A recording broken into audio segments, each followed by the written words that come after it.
Assalamualaikum warahmatullahi wabarakatuh. Waalaikumsalam warahmatullahi wabarakatuh. Waalaikumsalam warahmatullahi wabarakatuh. Selamat sore, salam sejahtera. Sehat semua? Alhamdulillah sehat, Pak. Alhamdulillah. Sehat, Pak. Kita melanjutkan lagi pertemuan kita. Tema kita hari ini adalah tentang sistem aquaculture dengan teknologi resirkulasi. Di minggu sebelumnya saya memberikan tentang kualitas air, jadi kelanjutan dari pengelolaan kualitas air adalah dengan menerapkan teknologi tertentu untuk menjaga kualitas air itu tetap baik, gitu ya. Nah, apa yang dimaksud dengan resirkulasi budidaya perikanan? Kita akan secara lebih detail kita bahas. Jadi outline kita hari ini tentang yang pertama apa itu RAS, jadi Recirculating Aquaculture System, itu disebut juga RAS disingkatnya. Kemudian apa keuntungannya, kemudian apa kelemahannya, bagaimana prinsip kerjanya dari sistem resirkulasi itu, dan terakhir adalah yang berkaitan dengan kemampuan RAS untuk menjaga kualitas air supaya tetap terjaga sesuai dengan kebutuhan si ikan. Nah, kita mulai saja. Jadi yang dimaksud dengan RAS itu secara sederhananya adalah penggunaan air untuk budidaya yang mana airnya itu tidak diganti tapi diolah untuk digunakan kembali. Jadi kalau kita lihat di sini prinsipnya secara sederhana,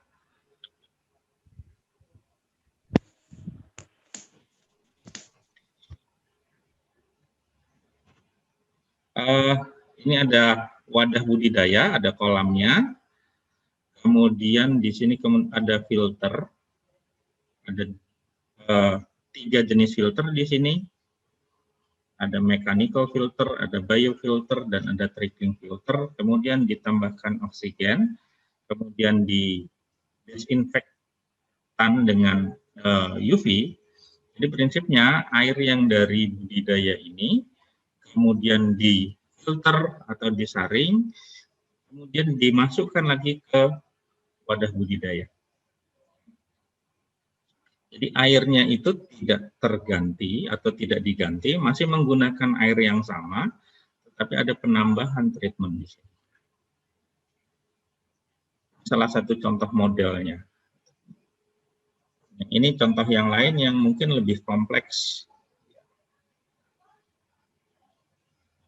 Jadi secara definisi adalah penggunaan air kembali. Air yang sudah semula digunakan untuk budidaya itu digunakan kembali untuk budidaya yang sama, jadi tanpa pergantian air. Itu definisi dari sistem resirkulasi. Nah, kenapa kita harus menggunakan sistem ini?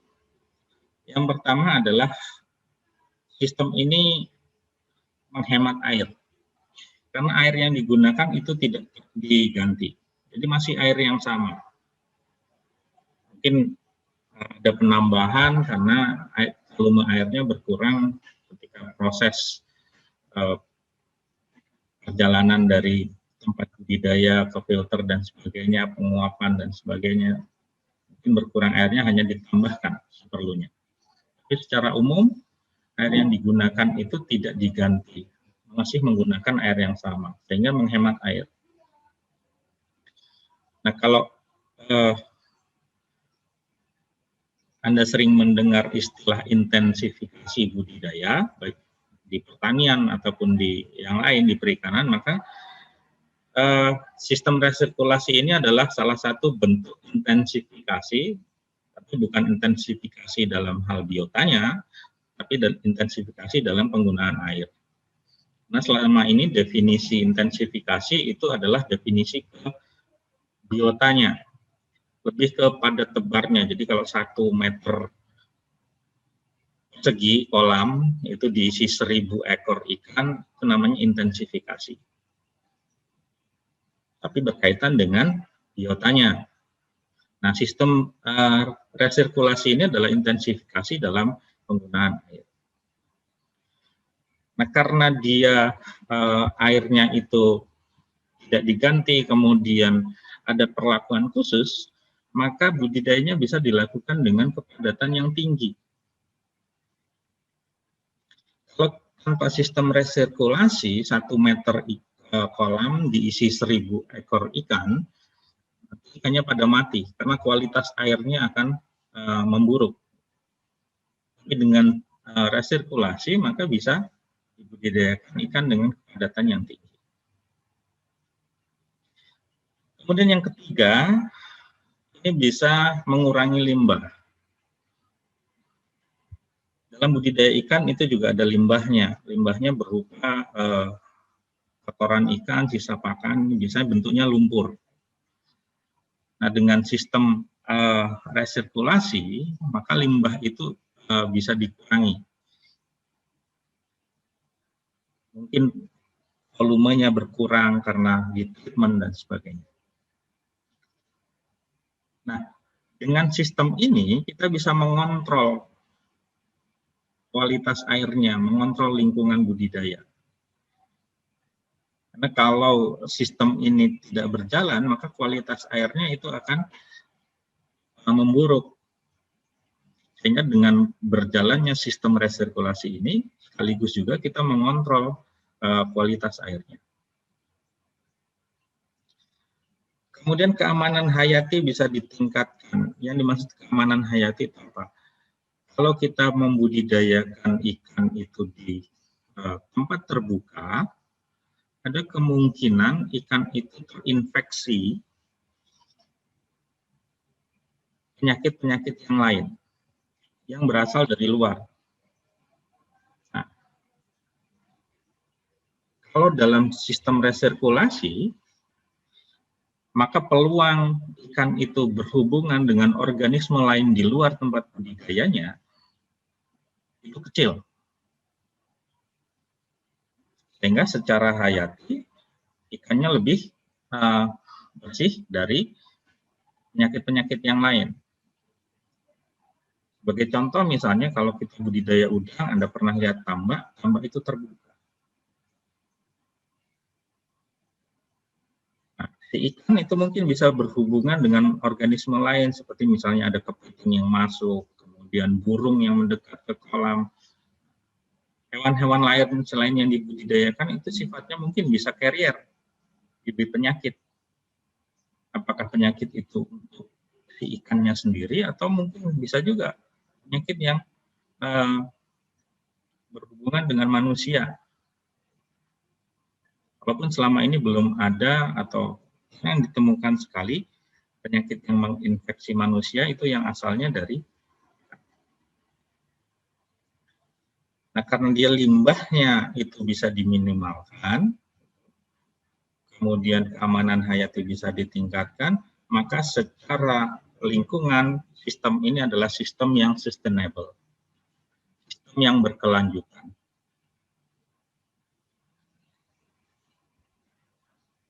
Tujuan utama dari budidaya saat ini adalah tercapainya sistem yang berkelanjutan. Nah, ada beberapa kelebihan lain yang berkaitan dengan sistem ini. Jadi, saat ini kita susah untuk mendapatkan air yang berkualitas. Air permukaan, air dalam tanah, gitu. Saat ini sudah banyak yang terkontaminasi oleh bahan pencemar. Nah, dengan sistem ini, air yang berkualitas yang sudah sangat susah kita dapatkan bisa diatasi karena ada treatmentnya. Kemudian yang kedua, harga tanah semakin mahal. kalau kita mau buat kolam yang besar dengan harga tanah yang semakin mahal, maka biaya investasinya akan semakin besar. Yang ketiga, tadi masih sama, ini ada kontrol terhadap limbah. Kemudian yang terakhir adalah dapat memelihara ikan di luar daerah yang jauh dari kondisi alaminya. Kalau sering dengar istilah Amerika sudah sampai di bulan, kita sudah di mana dalam perikanan, Amerika saja sudah kultur tilapia, kultur ikan nila.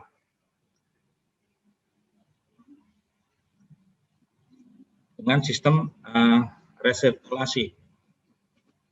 Di Amerika sendiri ikan nila itu bukan ikan yang ada di daerah atau yang berasal dari Amerika, tapi mereka sudah membudidayakan itu dalam skala besar, bahkan statusnya skala industri untuk membudidayakan ikan nila, dan dilakukan secara tertutup di dalam ruangan dengan sistem resirkulasi. Karena ikan nila itu kan asalnya dari negara tropis, kalau dia musim dingin di Amerika tentu tidak bisa dibudidayakan kalau di luar. Nah, apa keuntungannya kita menggunakan sistem resirkulasi? Yang pertama adalah kita bisa mengontrol lingkungan budidaya. Kontrol lingkungan seperti apa? Minggu lalu sudah kita bahas parameter kualitas air itu apa saja. Ada pH, suhu, amonia, dan lain sebagainya. Dengan sistem ini kita bisa kontrol semua itu. Kita bisa atur levelnya, konsentrasinya, atau kondisinya sesuai dengan batas minimum yang diperbolehkan untuk itu. Kemudian yang kedua, penggunaan air yang minim. Karena airnya itu tidak pernah diganti. Yang ketiga, efisiensi untuk energi. Beberapa jenis budidaya, misalnya seperti budidaya udang, itu membutuhkan energi yang cukup besar untuk menggerakkan kincir dan sebagainya. Tapi dengan resirkulasi bisa dikurangi. Kemudian efisiensi lahan. Karena dengan lahan yang sempit, kita bisa budidayakan dengan kepadatan tinggi. Kemudian pemberian pakan itu juga bisa optimum. Nah, biasanya sistem resirkulasi itu tidak menggunakan media atau wadah budidaya yang ukurannya besar. Mudah mensortir ukuran, kemudian mudah untuk memanen ikan, kemudian penyakit secara penuh bisa dikontrol. Ini keuntungan sistem resirkulasi. Lalu apa kelemahannya atau kekurangannya? Karena sistem ini menggunakan sistem filter di mana air itu selalu bergerak, untuk menggerakkan air kita membutuhkan pompa. Karena itu, pompa itu membutuhkan listrik. Dan biasanya kebutuhan listrik itu adalah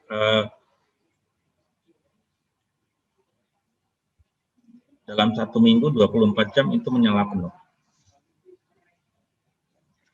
Kemudian kelemahan yang kedua, untuk mendapatkan sumber air yang baik, biasanya kita harus melakukan pengeboran.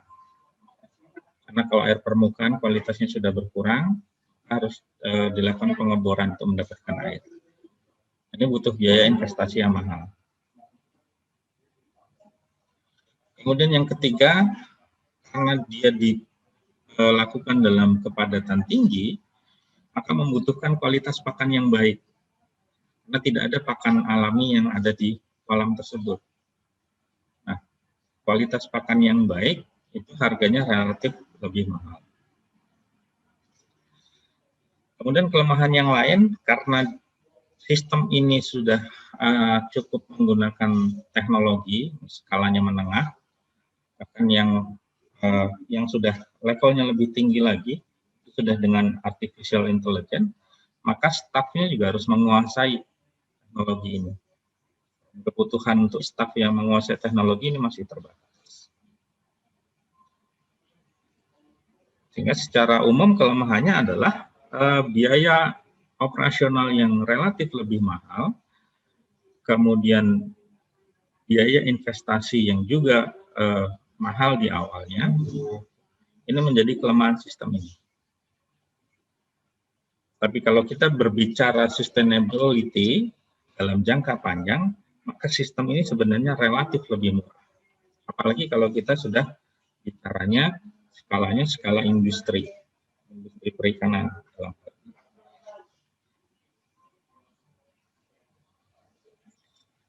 Nah, bagaimana prinsip kerja dari sistem resirkulasi?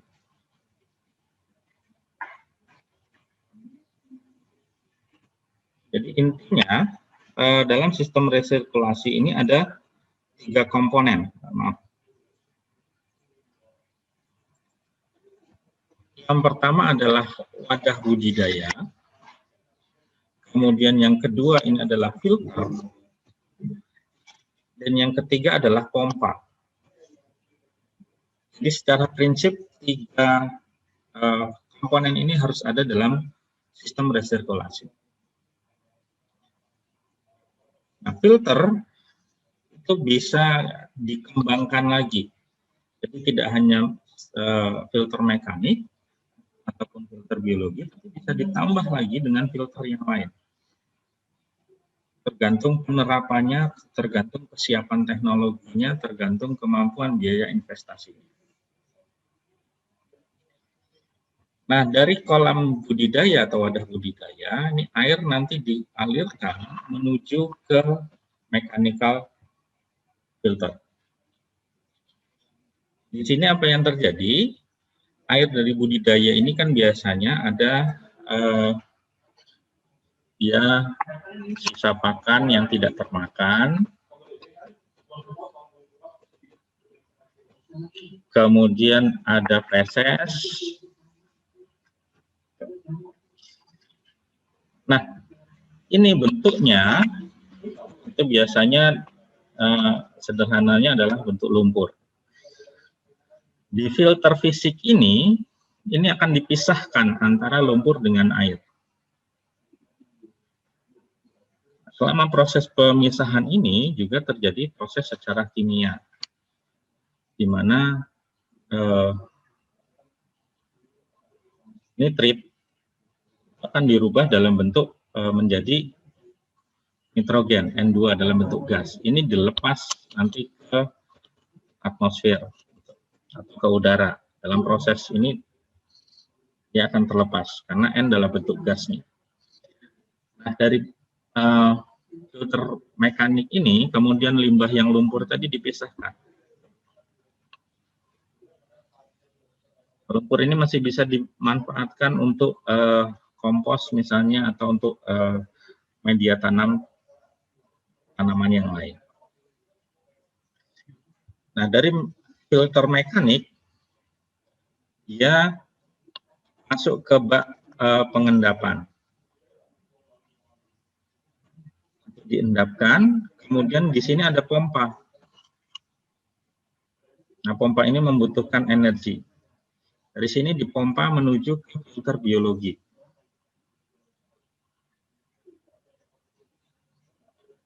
Nah, di filter biologi ini akan terjadi pemisahan antara amonium. Ini kalau tidak difilter dia akan menjadi amonia H3. Ini sifatnya beracun buat ikan, sehingga ikan bisa mati. Dia akan dirubah menjadi NO2 dan NO3 yang relatif lebih aman untuk ikan. Nah, proses ini membutuhkan oksigen, sehingga kadang di sini ditambahkan aerator atau untuk yang menambahkan oksigen, gelembung udara. Untuk bisa merubah NH4 menjadi NO3. Nah, karena dia ditambahkan O2 proses oksidasi, maka hasil sampingannya karbon dioksida ini bisa lepas ke udara. Bisa dibuang. Karena kalau dia kelebihan otomatis dia keluar sendiri ke udara. Nah, dari filter biologi ini air kembali lagi ke tempat pemeliharaan ikan. Jadi prinsip kerja mendasar dari sistem resirkulasi adalah seperti itu. Nah, kemudian yang berkembang itu sistem resirkulasi ini ada beberapa tahapan. Kalau dia pergantian airnya itu 50%, maka bisa dikatakan resirkulasi ini sistemnya adalah sistem semi tertutup. Jadi masih ada pergantian air kurang lebih 50%. Kalau tanpa pergantian air sama sekali, itu disebut sebagai resirkulasi tertutup. Nah, dalam sistem resirkulasi ini, maka karakteristik airnya itu yang pertama adalah konsentrasi padatan terlarutnya itu tinggi. Karena dia ikannya banyak, otomatis pakannya juga banyak. Nah, kalau pakannya banyak, fesesnya juga banyak. Atau kotoran ikannya banyak. Nah, ini yang kondisi padatan terlarutnya. Karena ada padatan terlarut, sisa pakan, kemudian feses ini mengandung amonia, sehingga amoniaknya tinggi. Kemudian kalau ikannya banyak, ikan ini kan juga bernapas. Kalau dia bernapas, dia juga mengeluarkan CO2, sehingga CO2-nya juga tinggi.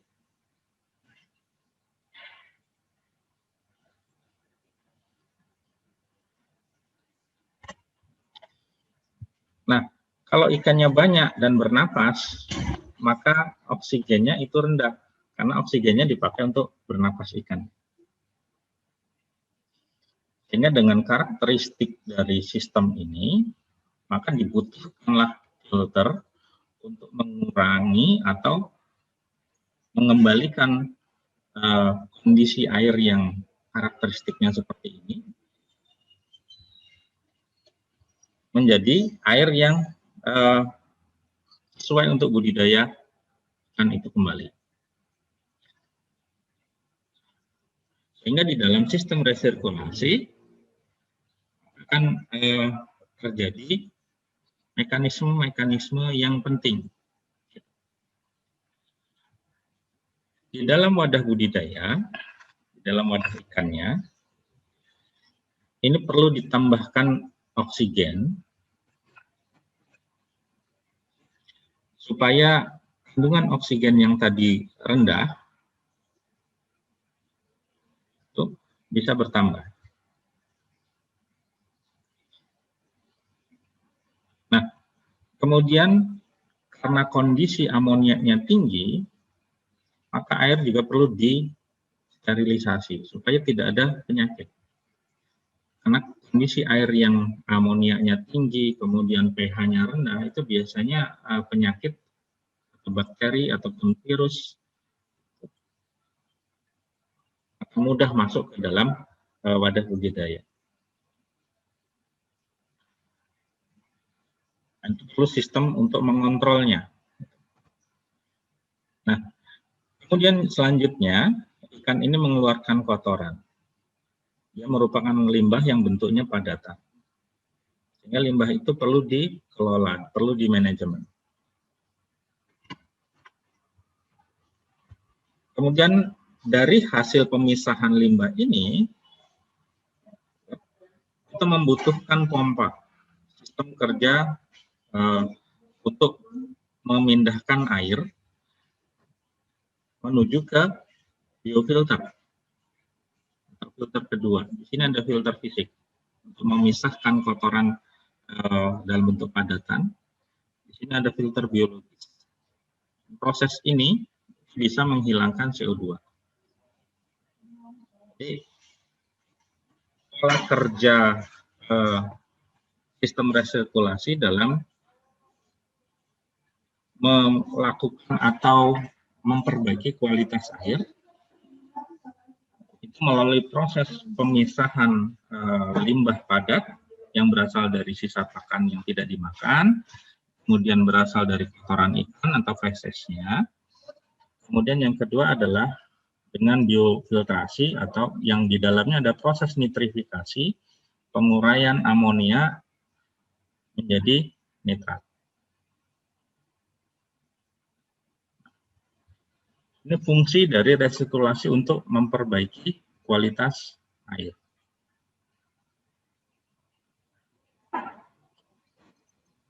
Ada sebuah contoh bagaimana proses ras atau resirkulasi itu dikembangkan. Ini contohnya di Norwegia, kebetulan yang menggunakan teknologi ini sudah dalam skala industri. Jadi ini air dengan sistem gravitasi yang berisi limbah tadi, itu dialirkan ke filter fisik untuk memisahkan partikelnya.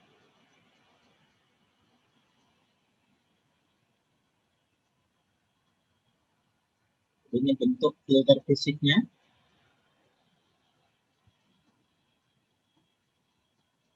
Ini modelnya seperti drum yang berputar.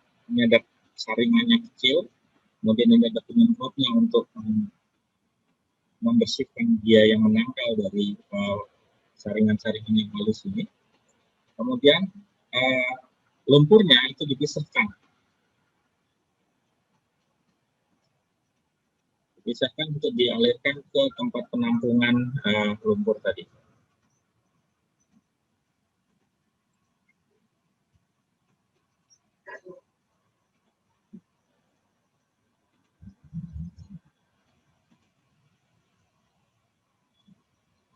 Nah, di dalam filter ini juga ada treatment biologis. Di sini ditambahkan aerasi, tambahkan oksigen, ditambahkan gelembung. Apa tadi untuk memisahkan amonia itu membutuhkan oksigen. Nah, di sini ditambahkan oksigen.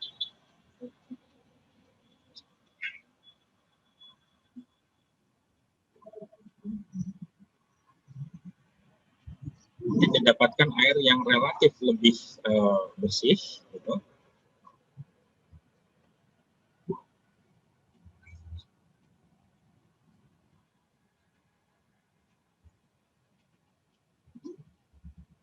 Dalam proses alir mengalir ini juga itu bisa memisahkan CO2 karena air dipaparkan dengan udara. Dan kemudian dipompa,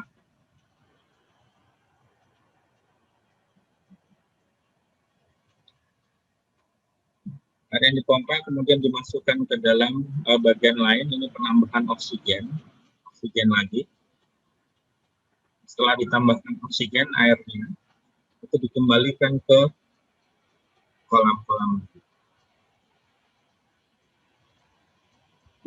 Nah, di sini prosesnya ada yang mengontrol, ada operatornya. Ini yang dimaksudkan tadi staf harus memiliki keahlian teknologi.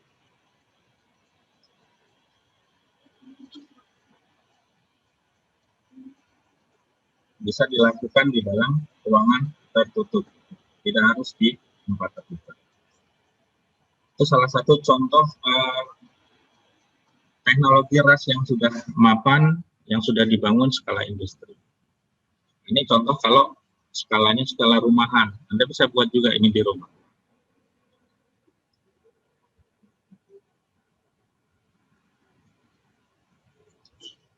Jadi ini ada bak ikan. Ini yang dibuka ini adalah filter fisiknya. Jadi diberi saringan supaya lumpurnya bisa tertahan di bawah, air yang bersih itu bisa ditampung di filter biologi. Dari filter biologi masuk lagi ke kolam alirannya.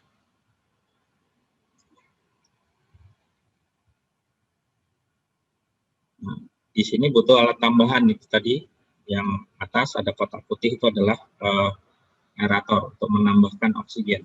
Ini kelihatan gelembung-gelembungnya di sini, itu merupakan oksigen yang kita tambahkan.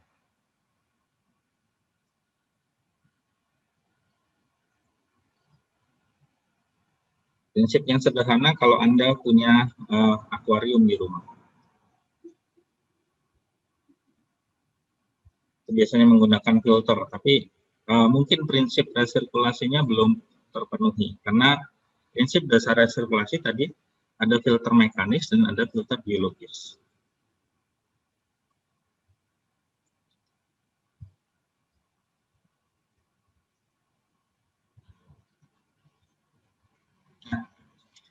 Kembali lagi bahwa sistem resirkulasi ini menggunakan dua filter utama, filter mekanik, kemudian filter biologi.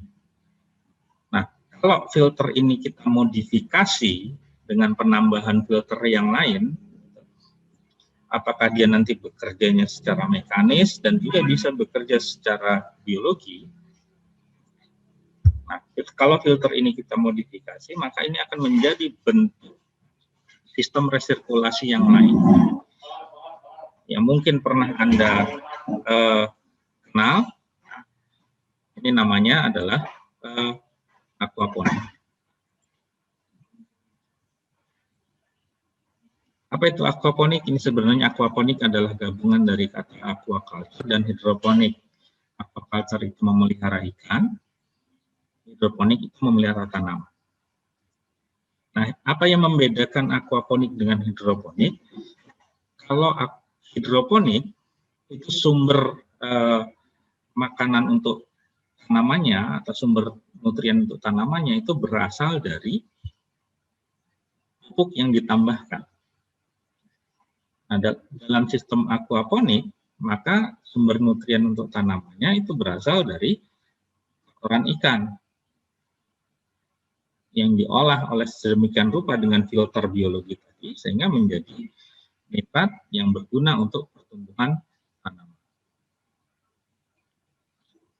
Nah, nitrat itu diuraikan oleh bakteri yang tadi berasal dari yang dilakukan di filter biologi.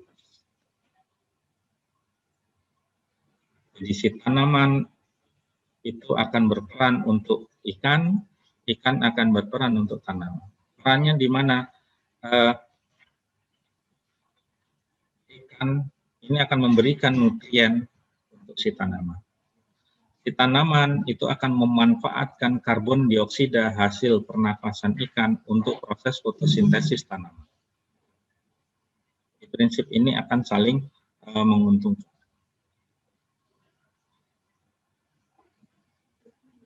Apa keuntungan aquaponik? Ini banyak sekali keuntungannya. Secara umum dia menguntungkan seperti prinsip resirkulasi. Keuntungan tambahannya adalah kita menghasilkan tanaman ataupun sayuran. Walaupun ada keuntungan, aquaponik juga ada kekurangannya. Yang terpenting adalah aquaponik itu butuh keahlian yang mendalam. Kenapa? Kalau ini tidak seimbang, nanti yang terjadi adalah ikannya tidak besar atau tanamannya tidak tumbuh. Jadi kita harus tahu kebutuhan tanaman itu seberapa nutriennya. Kemudian tanaman juga butuh pH, butuh suhu yang tertentu juga. Begitupun ikannya. Kalau kita tidak memahami ini, maka yang terjadi dua tadi. Ikannya tidak besar-besar, tanamannya tidak tumbuh. Di dalam sistem aquaponik, sistem yang susah yang harus diketahui adalah itu. Bagaimana keseimbangan antara kebutuhan ikan dan kebutuhan tanaman sekaligus dalam satu sistem.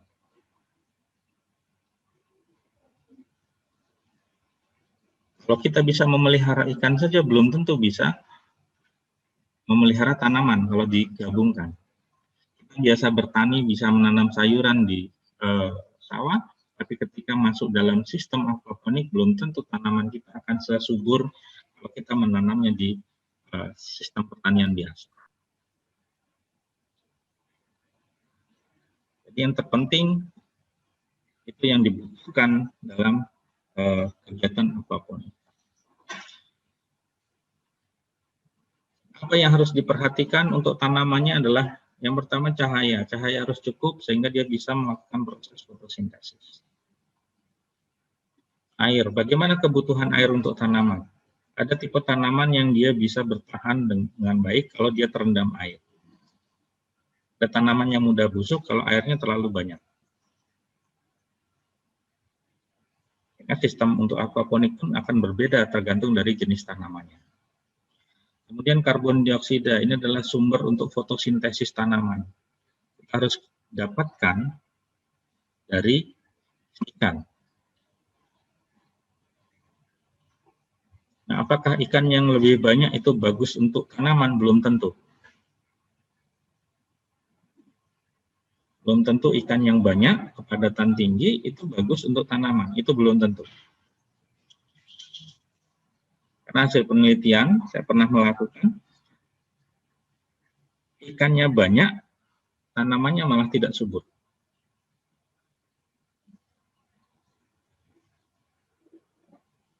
Faktor apa yang di situ mungkin bisa saja kompleks. Ikannya banyak, kotorannya banyak, mungkin bisa menurunkan pH yang tidak sesuai untuk tanaman, tanamannya tidak tumbuh, dan sebagainya.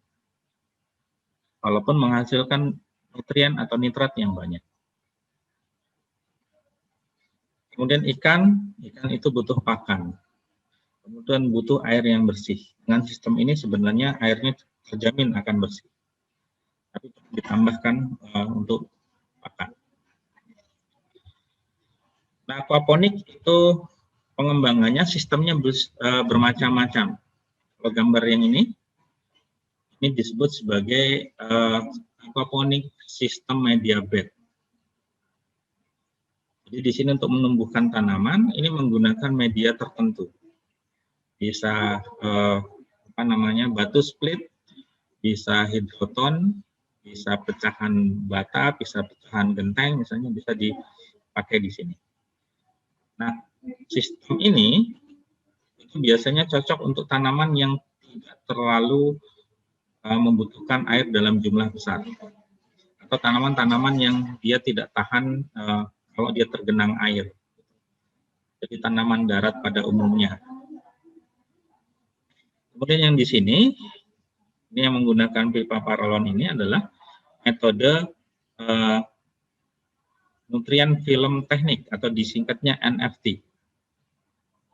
Jadi tanaman itu ditumbuhkan pada air yang mengalir di dalam pipa paralon ini, tapi airnya tidak terlalu banyak. Dia hanya lapisan tipis air saja.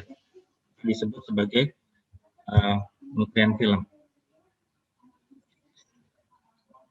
Yang ketiga, ini hampir mirip dengan yang pertama, cuman bedanya di sini adalah airnya itu lebih banyak. Sehingga sebagian besar tanaman itu terendam. Disebut sebagai water culture. Ini tipe-tipe dari aquaponik dasar. Kemudian ada lagi pengembangan tipenya. Yang pertama ini adalah sistem pasang surut. Ada ebb dan flow, jadi dia seperti pasang surut, kadang terendam, kemudian kadang kering.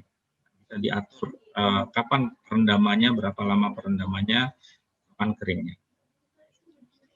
Jadi ini bisa ditambahkan media, bisa batu split atau gravel, bisa hidroton. Hidroton itu seperti tanah liat yang dibuat bulat-bulat seperti kelereng, kemudian dibakar seperti pembakaran batu bata atau genteng.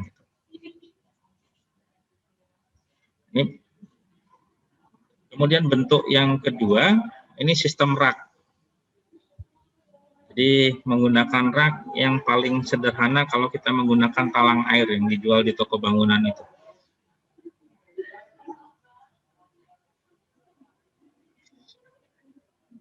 Kemudian komponen utama dalam aquaponik itu ada kolam untuk ikannya, ada biofilternya, ada untuk tempat budidaya tanamannya, atau yang disebut sebagai komponen. Nah, ini contoh sistem aquaponik. Ini selada air ditanam pada Februari tanggal 8, 1 bulan kemudian kira-kira seperti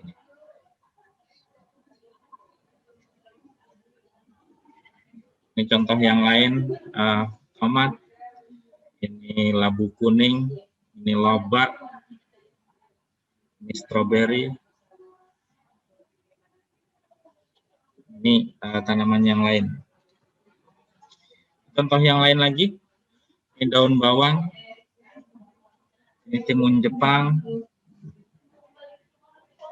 kemudian ini tanaman macam-macam, semuanya dicampur jadi satu. Nah, karena sistem aquaponik ini akan menghasilkan sayuran yang tidak menggunakan pupuk kimia yang berasal dari pabrik atau kimia buatan, maka akan menghasilkan misalnya sayuran atau buah yang relatif kontaminan dari kimia buatan itu relatif lebih kecil. Beberapa kalangan menyebutkan dalam sistem aquaponik ini jauh lebih sehat daripada sistem hidroponik. Nah, sistem hidroponik itu ada yang juga menggunakan pupuknya, itu adalah pupuk kimia yang di kimia buatan yang dibuat sehingga bisa digunakan untuk pupuk tanaman. Walaupun ada beberapa di komunitas hidroponik itu yang menggunakan pupuknya itu berasal dari pupuk organik, pupuk kompos. Tapi ada juga yang menggunakan pupuk kimia buatan pabrik. Nah, karena tanaman ini tidak menggunakan bahan kimia yang berasal dari buatan pabrik, ya, yang jadi pertanyaan kita adalah apakah aquaponik ini jauh lebih sehat daripada pertanian konvensional yang menggunakan pupuk kimia buatan pabrik?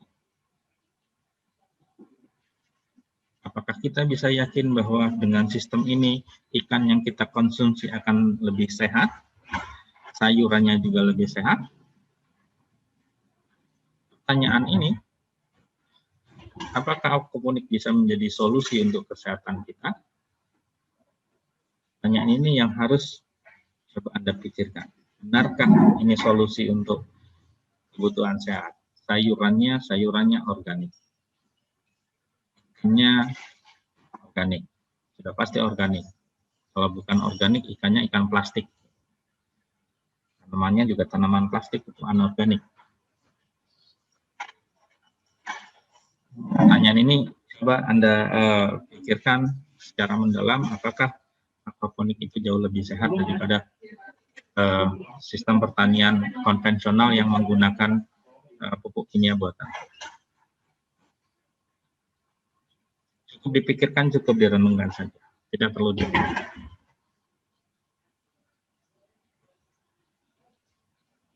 Nah, kalau ini perlu Anda jawab. Pertanyaan-pertanyaan ini yang harus Anda jawab. Di mana jawabnya?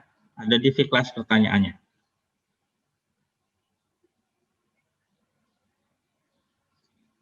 Ini yang dari perkuliahan kita, ada pertanyaan-pertanyaan yang harus Anda jawab dan jawabnya di kelas. Kira-kira itu untuk pertemuan kita hari ini. Ada pertanyaan?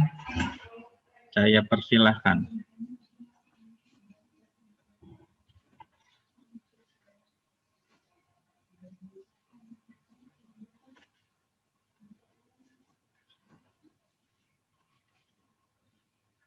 Ada pertanyaan?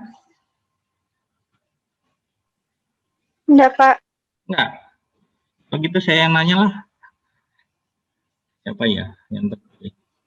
Maaf Pak, soal kuis tadi ada di mana ya Pak? Ada di Viklas. Coba buka Viklasnya, nanti ada kuis di situ dan ada pertanyaannya yang harus Anda jawab.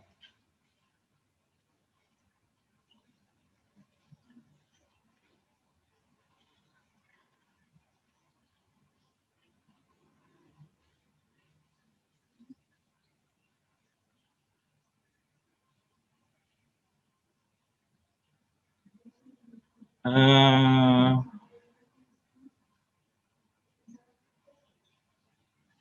siapa di sini?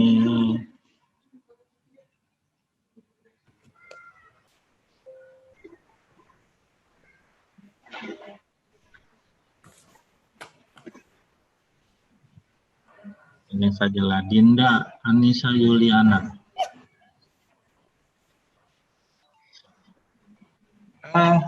Pertanyaan saya, kira-kira kalau dalam aspek kajian bisnis, dalam kajian agrobisnis, sistem resirkulasi ataupun sistem apapun ini menurut Anda bagaimana?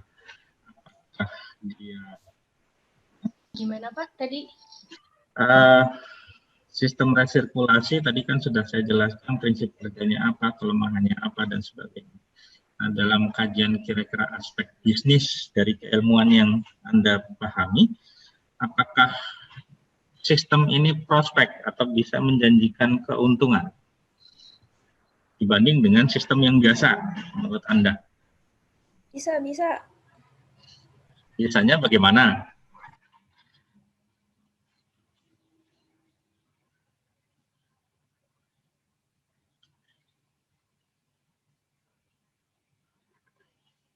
Nah, bisanya bagaimana?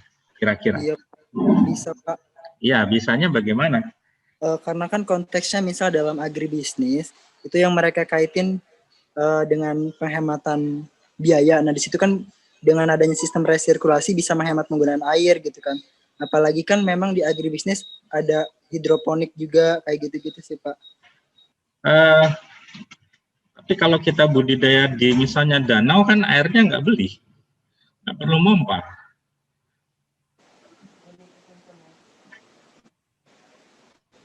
Oh iya.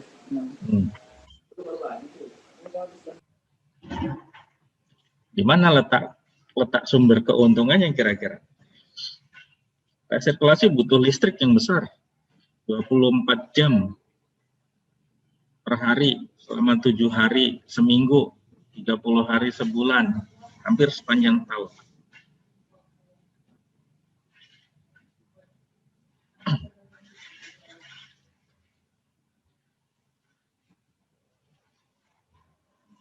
Kira-kira di mana titiknya sehingga secara bisnis itu ini dianggap menguntungkan.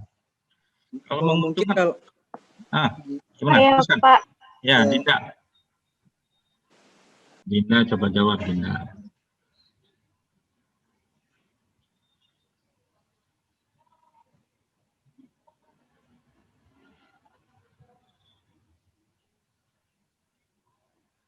Atau Dini nih mau memberikan pendapat. Dini Apriani. Oh iya Pak. Mungkin iya Pak, saya Pak.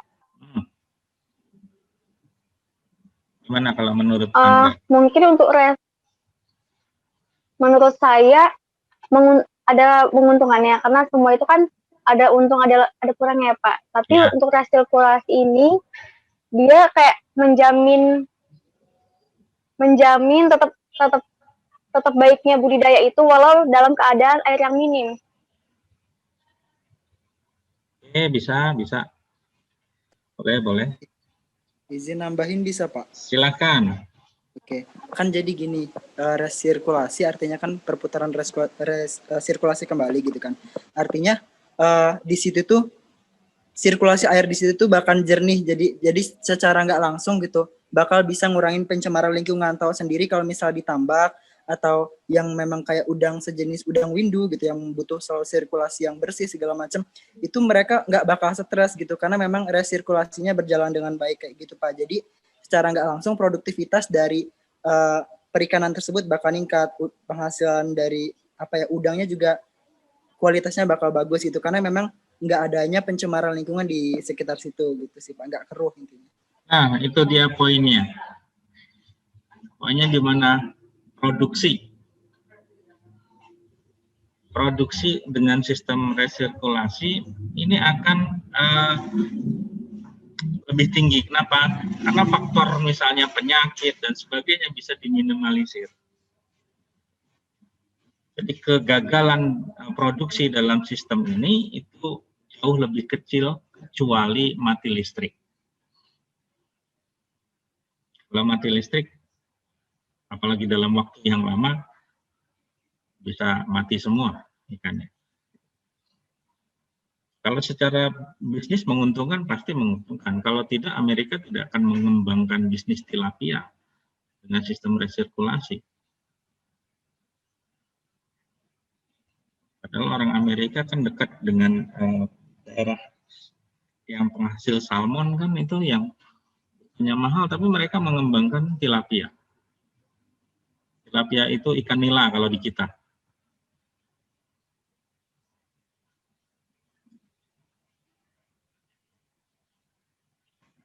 Jadi itu secara bisnis sudah pasti menguntungkan, tapi di mana titik keuntungannya adalah pada tingkat produktivitas. Ada kepastian jaminan produktivitas yang lebih tinggi. Karena faktor-faktor yang penyebab kegagalannya itu sudah bisa diminimalisir. Air bisa dikontrol, penyakit bisa dikontrol. Berbeda kalau kita budidaya di kondisi yang tidak dikontrol, di kolam di luar ruangan, di tambak dan sebagainya. Masalahnya bisa muncul dari mana saja. Kira-kira itu. Mungkin Anda perlu mengkaji lebih mendalam, dijadikan subjek untuk penelitian skripsi Anda, gitu, mungkin kajian bisnisnya dan sebagainya. Supaya ada warna barulah mungkin. Jadi aspek kajian agrobisnis dari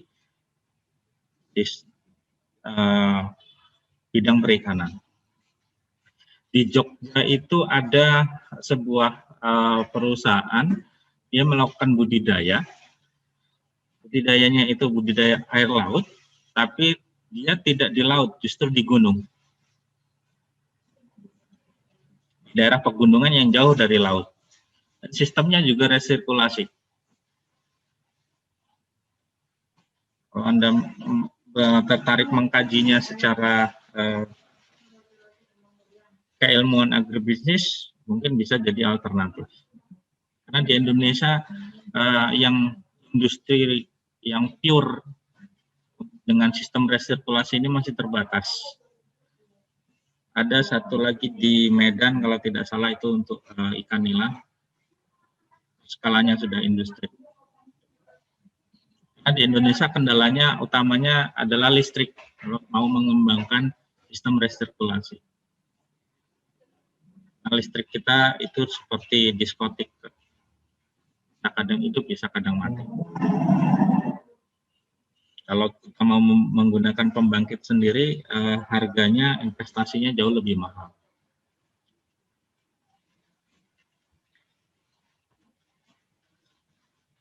Ada lagi?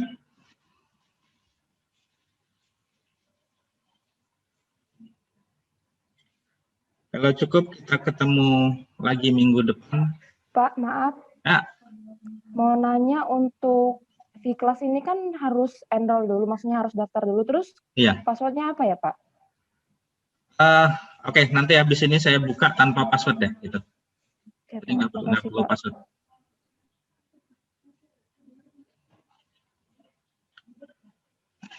Oke, kalau tidak ada lagi, kita ketemu lagi minggu depan. Terima kasih atas perhatiannya, atas kehadirannya. Saya akhiri, assalamualaikum warahmatullahi wabarakatuh. Waalaikumsalam warahmatullahi Waalaikumsalam warahmatullahi wabarakatuh. Terima kasih, Pak. Terima kasih, Pak.